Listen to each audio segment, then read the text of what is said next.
remembers the year 1996? Who was in business, out of curiosity, in 1996? Very good. Everybody born in 1996? Okay. So you will appreciate the story. 1996 was the year I came to America. I was working for the biggest news magazine in Austria at the time, hence my accent, I'm never gonna lose it. And they sent me to New York City to open up the North American headquarters. Sounds really great, right?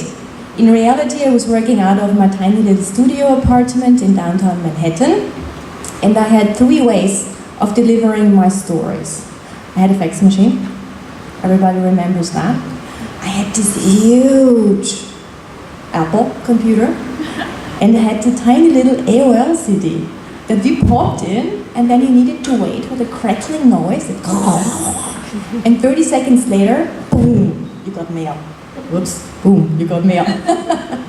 So these were 2 of the things that I had in my arsenal to deliver my story. My problem was, I was one who had an email address relatively early on in '96, back in my publishing house. My publisher still thought the internet is a fad, and nobody else received my emails, literally. So I had a fax machine, an email that went into a black hole in Austria, and I had, please wait for this, I had a courier service. No kidding. Every Tuesday, my publisher at this publishing house, usually a very smart man, he was obsessed with American gossip. Europe is still obsessed with American gossip, but the delivery is a little different now. And so every Tuesday, the tabloids would come out. So I would go to a newsstand, buy all the tabloids I could get, from People down to Esquire, make a package, have a courier service come to my place, pick the package up, drive from Manhattan to JFK, deliver that thing onto Austrian Airlines, the only airline going direct from New York to Austria, where somebody picked up that another courier service, that package next morning, brought it to my office, and then my colleagues were leafing through the magazines, deciding which of the stories they would put in the magazine that was closing that day. So boom, Thursday morning, we had all the stories in there. Doesn't that sound ridiculous today? And we were thinking, and we were on the forefront of storytelling. It was the oddest thing. And so for years, a couple of years, it only worked for a couple of years, we were doing this is how I deliver my stories, and then all of a sudden something happened that pulled the rug from under me. All of a sudden, my publisher back home decided, the internet is here to stay, totally embraced it. My colleagues in Austria got savvy as well, and all the big daily papers, New York Times, Boston Globe, LA Times, you name it, decided within a couple of months, really, to put all their content online for free. So all of a sudden, my colleagues, my competition, back in Austria, they were reading all the big stories that were happening in America while I was still asleep. They pitched great stories to my publisher while I was not even awake in New York City. They had all the headlines. And I'm telling you this because my industry, journalism, and your industry is really very much alike. We're storytellers, we're connecting people, we're dealing in an industry that's very human, and we can hum along for years really, really well, and then all of a sudden something happens that can't really foresee that well in a short period of time, as it happened to me. And all of a sudden you go from top of your game to very low on the food chain. So when I got this phone call a few months ago from Richard to speak here today, I was very excited about this opportunity because A, you are in a really good position to tell your stories, yeah? And B, I would like to offer you 4 strategies that can keep you active, proactive, instead of reactive, as I had to become those many years back. So before I can introduce these 4 strategies that I came up with, combining my expertise as a journalist, storyteller, and internet marketer, let's please go back to the main question here today about storytelling. What really is storytelling?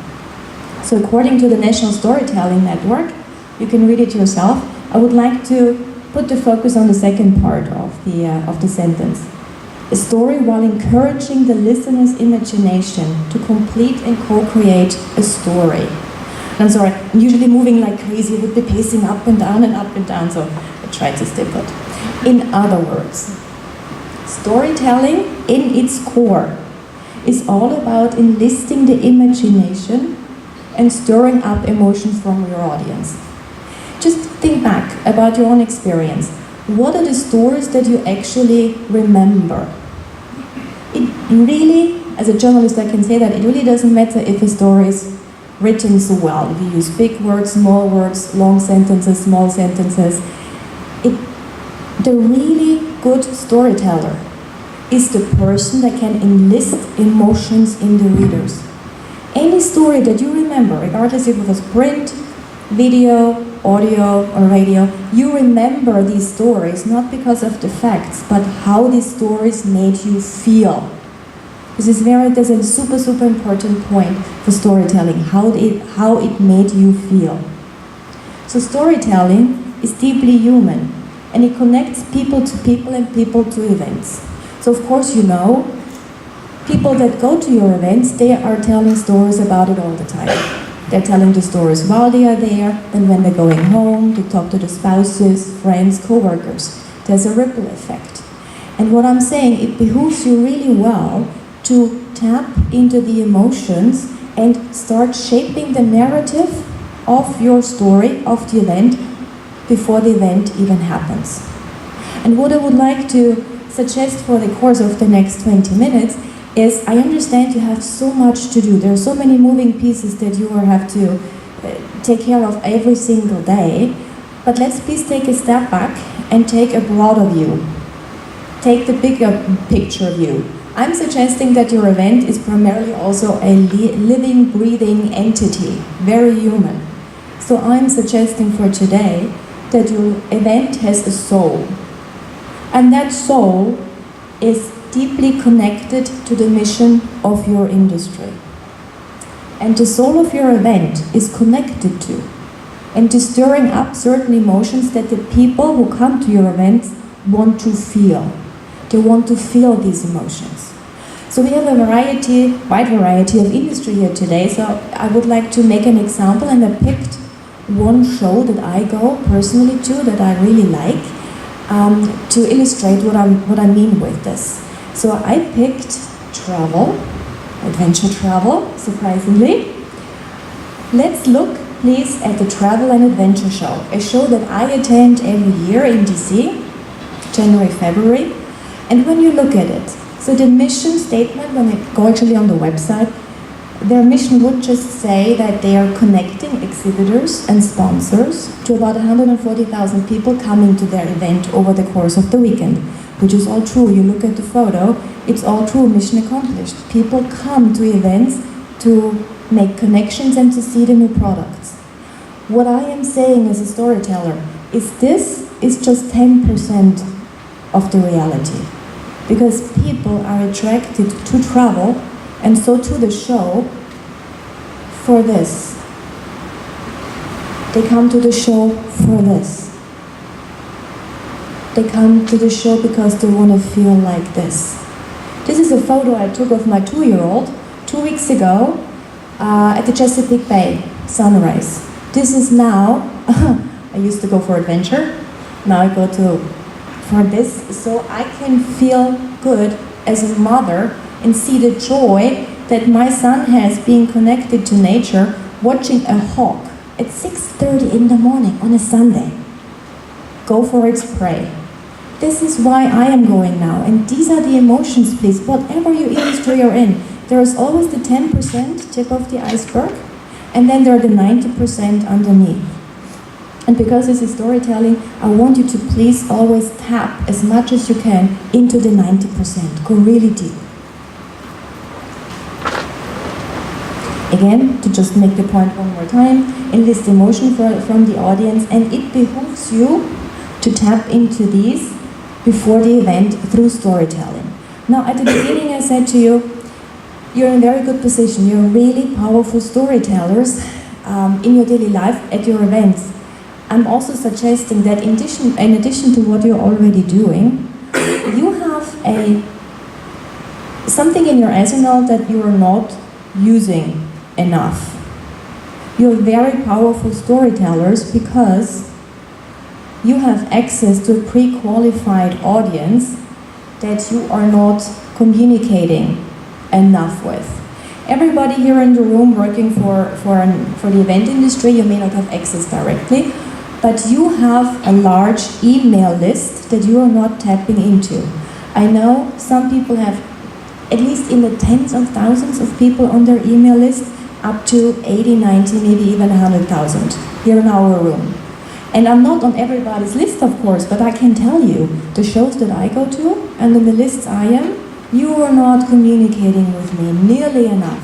You are not engaging me. What Aaron had said before, I'm Generation X.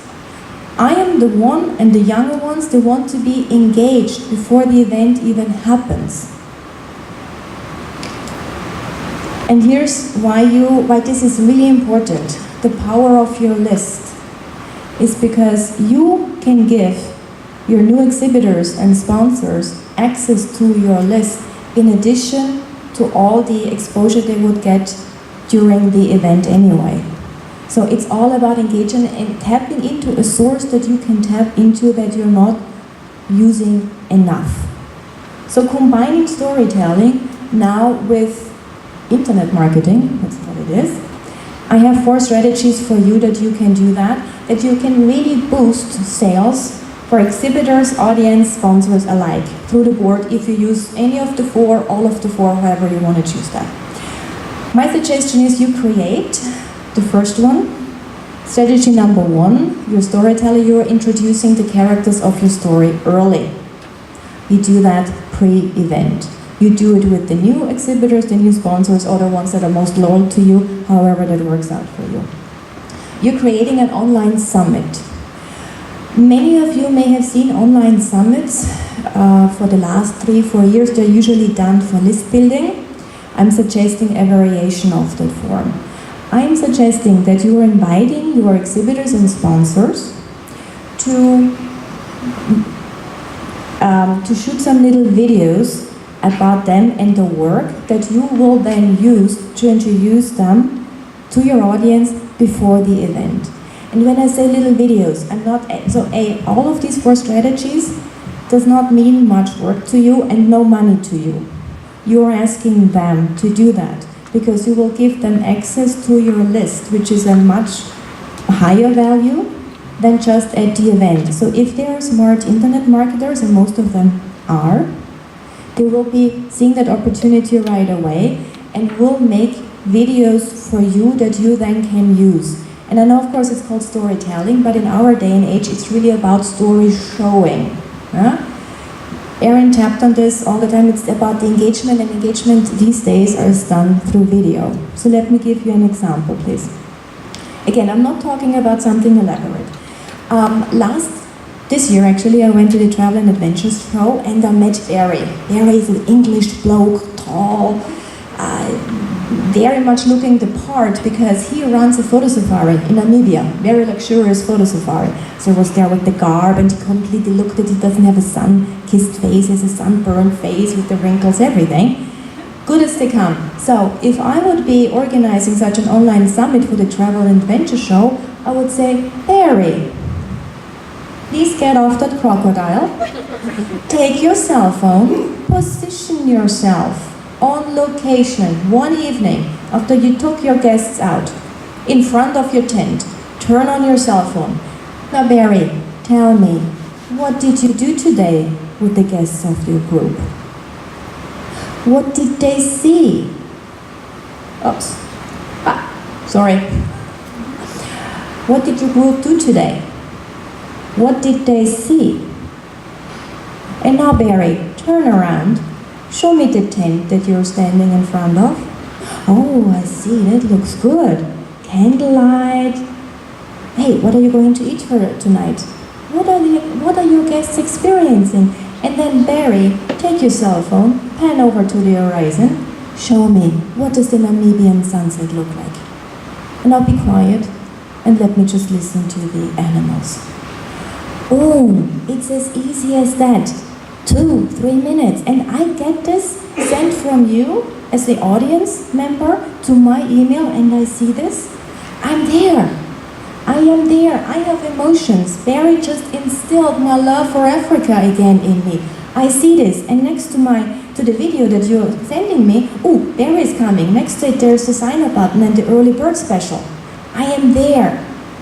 You can catch me so much quicker and so much more because you're connected to me before the event already. So these are just examples of videos that all of your exhibitors and sponsors can produce really quickly, cost them no money. Barry can stand somewhere in Namibia, shoot the video. The next time he has good reception, he uploads it to YouTube. You grab it from YouTube or any other video site, grab that hosting video site, grab that video, put it onto a really beautifully designed page on your event page, and boom, you got it. So there are more details, of course, to organize a summit, and if you want to stick around, we can talk about it afterwards. But just to make the broad stroke point again, you have them submit videos, you release them over a certain amount of time. Those summits are usually done in between 3, 4, and 5 days, like 1 week is a very good length. You have really legitimate reasons to be in the inbox of your audience for 5 days in a row. You know, the bother, you're telling them, you're adding value to their experience before it even happens. Yeah? So you can contact them very legitimately for 5 days in a row. And of course, you know, storytelling is an interactive thing. Yes, I'm standing here and talking, but I would also like at the end, I'm going to ask you for questions, for example. There's always a call to action in storytelling also. And in this case, it's, you use, for example, the summit during the early bird special. So you have the videos, and right there you have the sign up button, call to action. The beauty of this is also, if you're working with professional people who understand internet marketing, you will have more videos than you know what to do with. And all of these videos you can now use for your social media engagement. You get content and you don't have to create, it is brought to you, and very happily brought to you. And because you have the sign up button next to each video, you will be able to track which videos performed really well. So these are going to be your evergreens. These are the ones that you can use this year, next year, in 2 years from now. You create your evergreens. Strategy number 2. I also want you to introduce the big shots, the rock stars of your event early. Remember what Erin said, it's all about the engagement. She mentioned peer-to-peer interaction. So what do we do with a keynote speaker? He or she is up on stage, far removed from the audience, does the talk and then leaves again. What I'm saying, again, using the medium of video, engage the audience and give them a preview of that keynote before it happens. You can ask your keynote speaker by, again, offering access to the larger list, to the larger audience, to do a 5-10 mini keynote, as I call it. Have the person record, and this is for a professional speaker so easy to do. They just do, again, the cell phone, the selfie sticks. You know, nowadays you see a lot of gurus walking around with the selfie sticks recording something. It's very acceptable, as we all know. To deliver a 5 to 10 minute video where they touch on 1 or 2 points of their presentation, just ask them please to deliver really the best stuff. The best stuff. Because this is the video that will be then also shared among the audience and hopefully spread much wider than that. And you want to make sure that this is the best stuff because you want to tap into the emotion of, wow, I get this on my cell phone, I have this mini keynote and I get such great information. Wow, if I get this for free, how good will the event be? We want to touch upon that.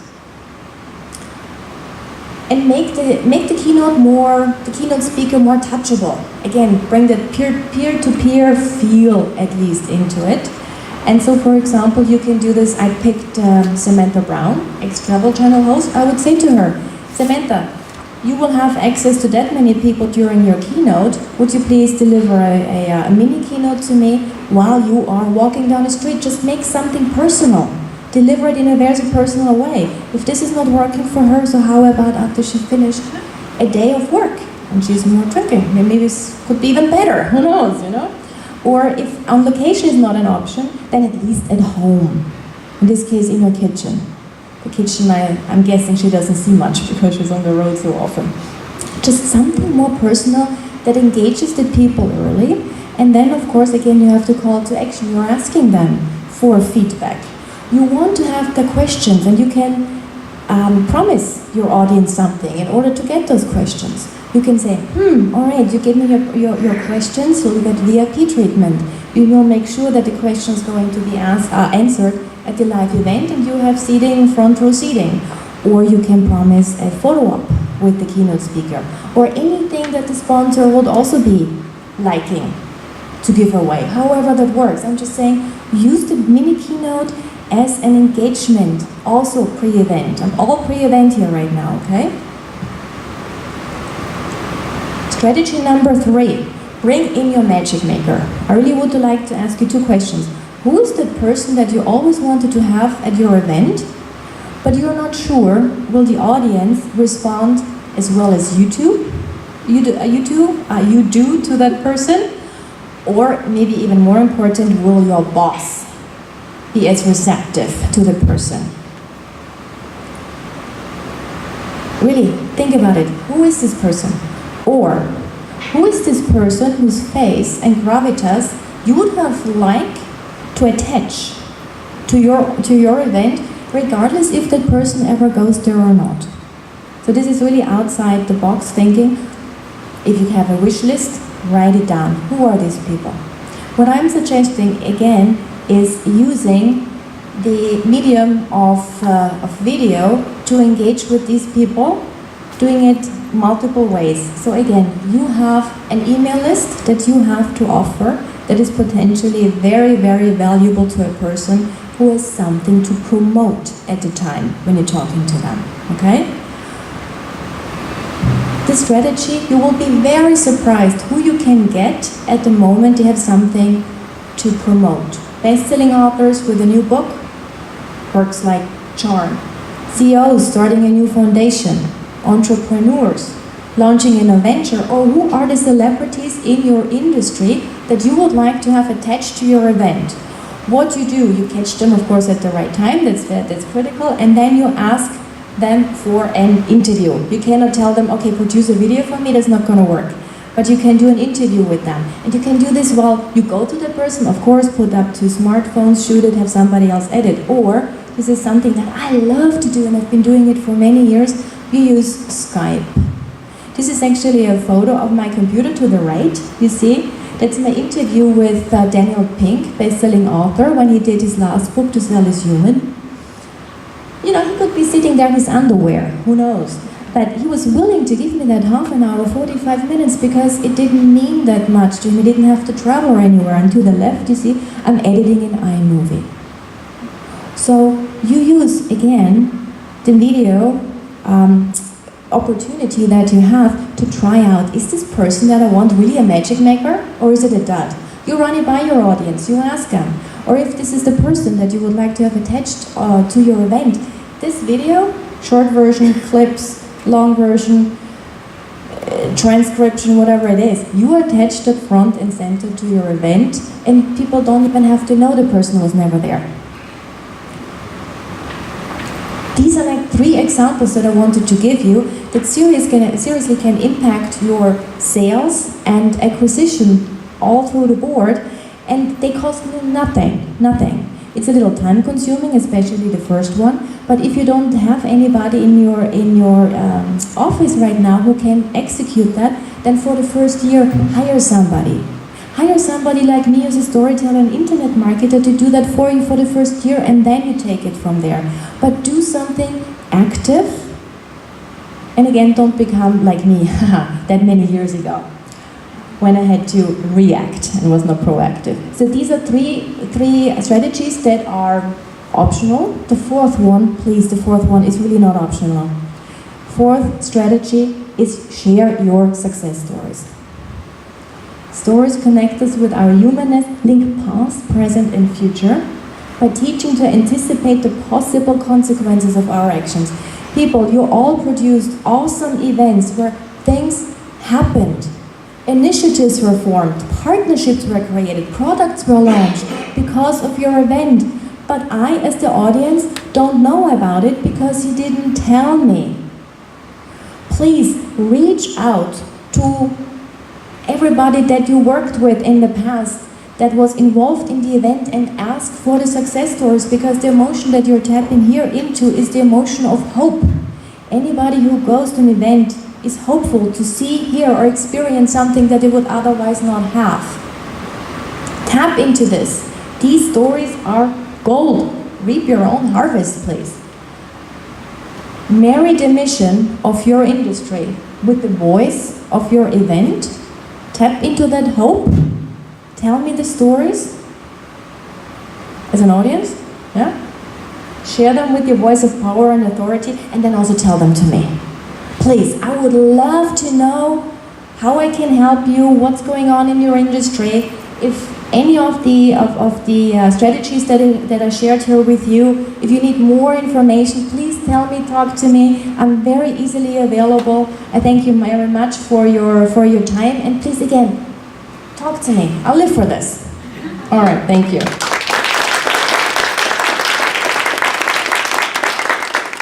Anybody have any questions they'd like to ask? Wow. Richard, you're back. Was I so in depth or what? Yeah. All right, again, I love this.